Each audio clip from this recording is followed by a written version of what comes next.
现在生意都这么难做了吗？国际大酒店的大厨，好多菜在这里摆摊，全是大厨烧的。现在摆摊的品类越来越多，砂锅炖牛肉等等啥东西的特别的多，应该还会增加。但你不管活不起，而且死不起，这个年头儿挣钱太难了，负担太重了，生活压力太大了。我就跑在青城后山魏家陵园，准备给自己买个木木，反正都要死了。走了那个地方，一打听12万，实际上这3000块钱买不起。大家好，欢迎来到看大陆节目，我是美玲。中国大陆的经济恶化是肉眼可见的。事实上，中国近期推出的禁酒令无疑上是雪上加霜。中国多地5星级酒店为了活下去，不惜放下身段，开启摆地摊的卖盒饭的模式。在中共禁酒令之下，陕西洋县大酒店开始摆地摊卖盒饭。我们来一起看一下。前面人们说禁酒令，洋县各大酒店转行做外卖，几个人们来尝一虎望轩的这个菜。你看这人还是挺多的，这不过去看一下。这是15块钱1份的盒饭，还有一份还带个这么大的鸭腿酥，你们觉得划不划算？禁酒令以来，餐饮行业彻底变天了。看我身后这家大酒店，以前都是几千元一桌，现在在路边摆摊卖盒饭，一流的厨师，一流的团队，这样的价格直接卷死周边的小餐饮。天府人家是中国红蚂蚁集团旗下的首间以正宗地道的四川菜肴著称的食府，有博主实地拍摄买菜的视频。路过天府人家啊，看看花30块钱在天府人家能吃到几个菜？我心想人还是怪多的啊。大厨亲自操刀啊，大厨，我就30块钱的预算能吃什么东西啊？而且能吃一口皮，能吃上什么标准？先看你怎么打了啊？这个2块5一个是吧？是的，来2个，全款拿下，没有分期的必要。这个磨豆烧鸡，我看的科学都看来了，整上10块钱的，糖醋里脊给我来5块钱的。哎，这5块钱都在称的，20是吧？20了啊！我还有10块钱的预算呢。来尝一下天府人家的小黄鱼怎么样？这个是南瓜馒头是吧？南瓜馒头看着好好吃的样子。好的，32块5啊！我的收入吗？怎么说？不是送给我吃的吗？哎呀，我也是好起来了，咱这在街上也是混熟起来了。谢谢。有人表示呢，平时看到这些酒店都不敢进去，现在他们把菜放在门口让大家自选，而且价格还特别便宜，3个面包才10几块钱。这是一名博主实地探访河北5星级世贸云臻酒店的视频。那么大家也都知道，最近这个各个大酒店商务型宴请受到了非常大的这个冲击，然后呢，都纷纷出来摆摊了。那今天我们走到这儿，我们尝一尝这个世贸云臻酒店的这个5星级的盒饭到底是咋样的？大家都是来尝个鲜儿。小龙虾、萝卜牛肉是吧？来一盒这个，来，35一份的萝卜牛肉啊。这边全是他们做的这个卤味系列，酱猪皮、酱猪肝、酱牛肉、酱猪耳的熏方肉，一个丸子5块，然后10块钱。鱼香肉丝、宫保鸡丁，好，一个发糕，2份米饭，咱们都点完了。4个菜，2份主食，因为我们3个人的分量啊，一共花了90，人均我觉得也就20-30块钱左右，还可以接受。说实话，它每一个菜的味道都很正，而且食材用的也不错。就老百姓来讲，菜量略微有点小。这4个菜加上这2份主食的话，90这样的一个标准，其实对老百姓来讲还是略微高了一点点。一名博主对酒店摆摊是否是自降身价这一说法做出了解析。但凡是酒店的工资能正常发的，这些星级大厨是无论如何都不会出来摆摊的。受各种环境和政策的影响啊，星级酒店的宴会订单和商务宴请急剧下滑。很多酒店呢，甚至连工资都发不出来了，没办法，把5星级酒店的后厨变成了社区的中央厨房，把星级酒店的食材拿出来做成老百姓的家庭餐桌平价美食，饭点时候推出来，开启了摆摊自救的模式。那有人就说了，星级酒店这么高，会不会降低自己档次，以后没人去星级酒店消费了？这个事儿啊，我们就看看海底捞是怎么做的就明白了。想办法先活下来才是硬道理。所谓的品牌力和档次，在没有生意面前都是渣渣。有河南省信阳市的网友还把当地几个大酒店摆地摊情况进行了评比。现在酒店出来摆地摊啊，俨然形成了全民的狂欢节目哈。基本上在信阳几个高端酒店都出来摆了，菜式哈都大差不差，只是味道上稍有不同哈。我把这最出名的几个酒店，我评价几个之最哈。第一个之最就是谁的营业额高，我觉得应该是凯司令的营业额最高。这是深圳宴凯司令店哈，这个地方摆摊比最初扩大了3倍，它还有其他店好几个店吧，6、7个店、7、8个店，你说加一块，它的营业额绝对不低啊，是很高的。最能折腾的奖杯，我评给鱼味堂哈，人家都是在自己店门口摆摊，他是走那种私房菜、商务宴请的那种哈，所以说他的店全都开在离城不离城的地方，那没办法，那门口都没有住家户，现在已经是他最近的一个店哈。搬到学校门口也是他店的2公里之外，所以所有摆摊的都没他困难啊，最困难、最折腾的。看看鱼味堂3轮车运过来，工装最好看的还得是中乐的这个地摊啊，不愧是5星级酒店哈。要求就是好一些，这上衣、小西装。不管在外边还是里面，帽子都得戴上。虽然天气很热，但是你像西装、小领带都是大张的。信阳宴的工装其实也挺整洁的，要求也挺高的。你看女员工都得穿裙子，穿裙子必穿丝袜，这是他这个审美啊，不在我的线上。你说这上衣都不好看。要论工作人员最年轻的，他在这儿啊，全是少男少女来这儿，你都感觉那菜它都有青春的味道。看看都像学生一样。上海3品香的老板亲自在门口摆摊卖菜，并且亲自给顾客装菜。他也放下脸面拍抖音视频，说出了自己的想法。禁酒令一来，我们餐饮行业越来越难，大家都非常的不容易。作为3品香22年的品牌经营者，看了这么多年，跟着我的兄弟需要养家糊口，这份责任我不能放下。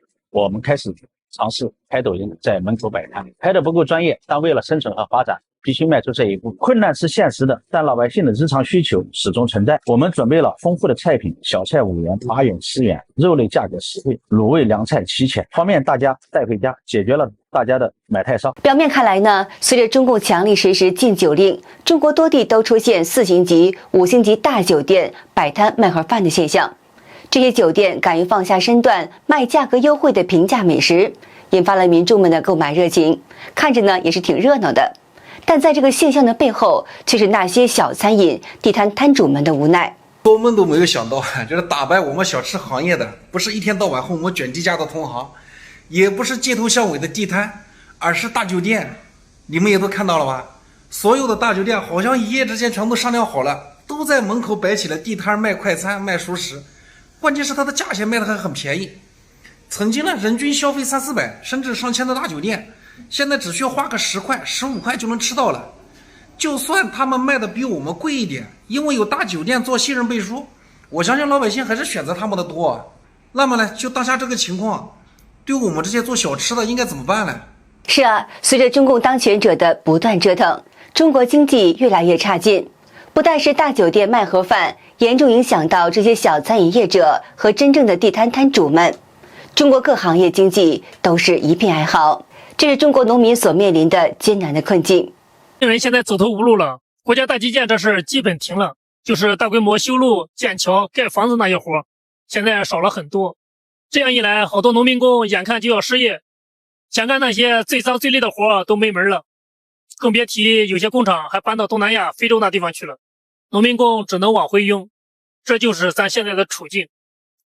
农村里日子不好过，城里又没工可打。这名男子说的的确是事实。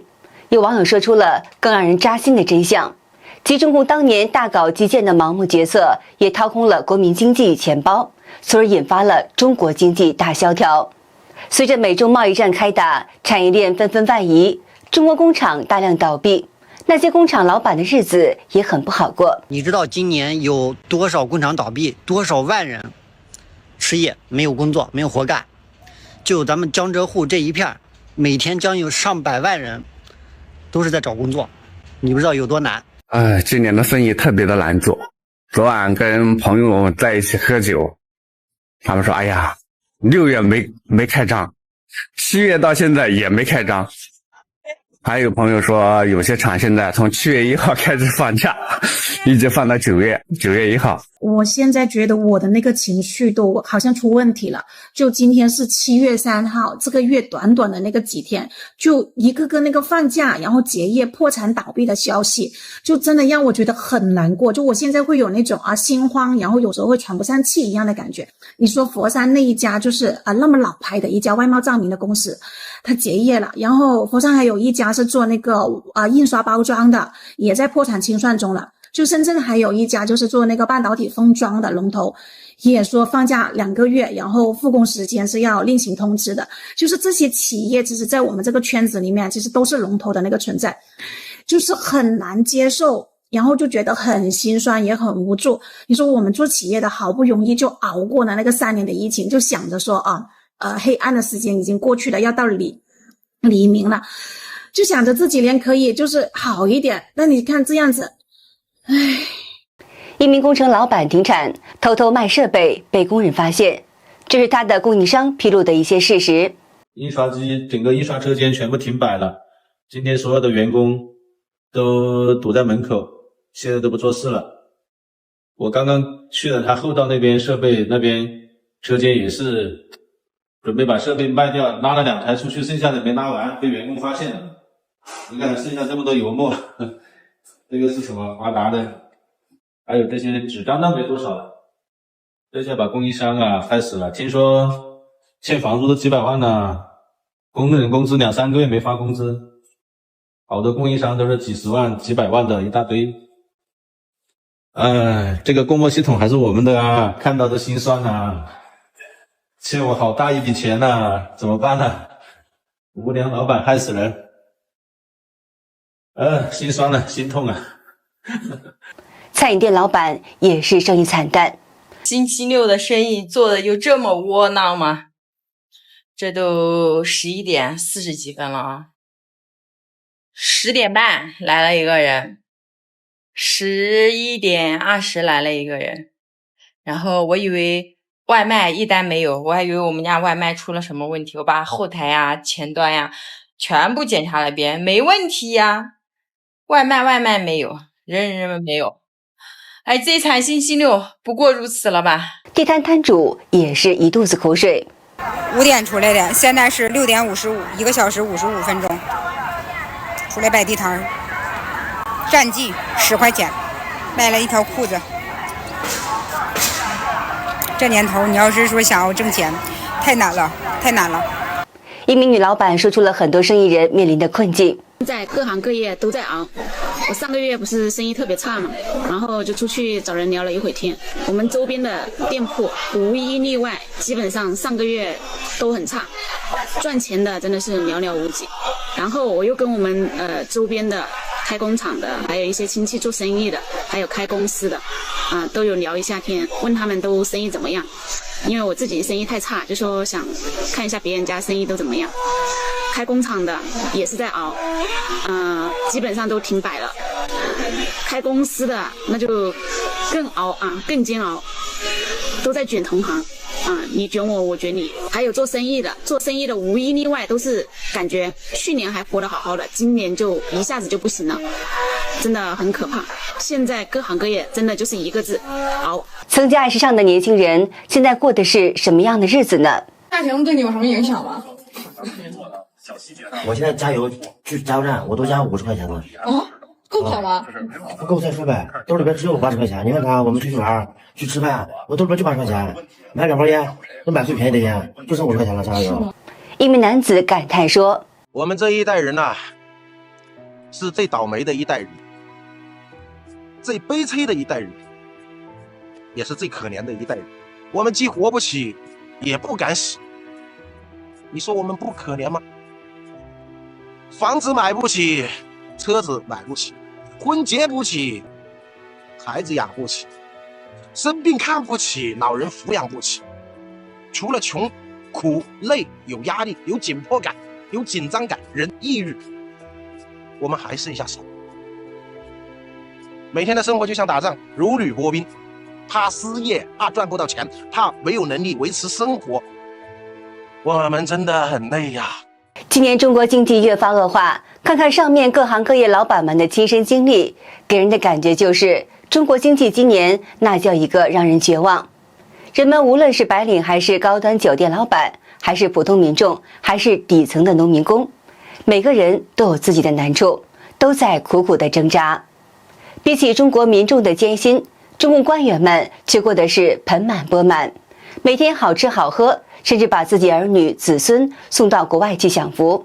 他们挥金如土，却都是中国百姓的血与泪。